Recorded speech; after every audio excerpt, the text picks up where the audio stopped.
ഇന്നേ ജോലി കഴിഞ്ഞ് വന്നതേ മഴയ്ക്കോടാണ്. വന്നപ്പോഴേ പോയങ്ങ് കുളിച്ചു. കുളിയൊക്കെ കഴിഞ്ഞ് ഞാനും മോനുകുട്ടനും കൂടെ പ്രാർത്ഥനയൊക്കെ കഴിച്ചിട്ട് പതുക്കെ അടുക്കളയിലോട്ട് കയറിയതാട്ടോ. ഇന്നത്തെ അത്താഴത്തിന് മോനുകുട്ടന് ഗോതമ്പ് ദോശയും മുളക് ചമ്മന്തിയാണ്. എനിക്ക് ചോറിരിപ്പുണ്ടേ. ഒരു മെഴുക്ക് വരട്ടിയും കൂടെ ഒക്കെ ഉണ്ടായിരുന്നെങ്കിൽ കൊള്ളായിരുന്നെന്ന് അവിടെ നിന്ന് പറഞ്ഞപ്പോഴത്തേക്ക് ഇവിടെ ഉരുളക്കിഴങ്ങൊക്കെ എടുത്ത് അരിഞ്ഞ് അടുപ്പേലാക്കി കഴിഞ്ഞു. ഇനിയിപ്പോൾ മുളക് ചമ്മന്തിയാണ്. ഒരു 1½ സ്പൂൺ മുളക് പൊടി എടുത്തിട്ടുണ്ട്. അതിനകത്ത് പുളി പിഴിഞ്ഞൊഴിച്ചു. പിന്നെ ആവശ്യത്തിന് ഉപ്പും കുറച്ച് ചുവന്നുള്ളി ചതച്ചതും വെളിച്ചെണ്ണയും കൂടി ഒഴിച്ച് ചാലിച്ചെടുത്താൽ ഇവിടുത്തെ മുളക് ചമ്മന്തി റെഡിയായി. ഇത് ഗോതമ്പ് ദോശ കഴിക്കാനും ചോറുണ്ണാനും ഒക്കെ ഇവിടെ എല്ലാവർക്കും ഇഷ്ടമാണ്. 2 മീൻ വറക്കാൻ വെച്ചിട്ടുണ്ടായിരുന്നു. അതൊക്കെ എടുത്ത് വറുത്തു. മോനുകുട്ടൻ ദോശ ചുടാൻ തുടങ്ങി.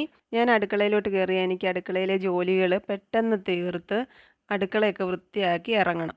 പക്ഷേ മോനുകുട്ടൻ അങ്ങോട്ട് കയറിയാൽ പിന്നെ എന്നെ സഹായിക്കാനാണെങ്കിൽ പോലും എൻ്റെ ജോലി ഇടയ്ക്കൊക്കെ തടസ്സപ്പെടുത്തും.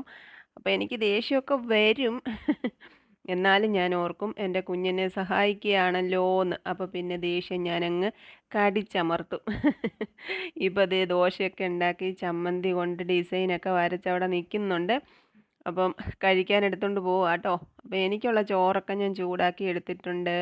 മെഴുക്ക് പുരട്ടിയും മുളക് ചമ്മന്തിയും മീൻ വറുത്തതും ഒക്കെ എടുത്തു. ഇനിയിപ്പോൾ അത്താഴം കഴിച്ച് ഉറങ്ങാം.